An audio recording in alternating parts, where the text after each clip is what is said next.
திண்ம சடப்பொருட்களின் துணிக்க இயல்பை அறிதல். தேவையான பொருட்கள்: கண்ணாடி தட்டு, கலர் பொடி, வெண்கட்டி.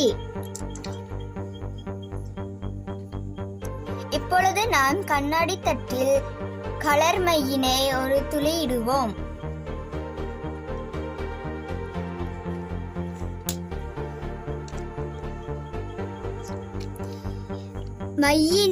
மையின் மீது வெண்கட்டியினை வைத்து பார்ப்போம்.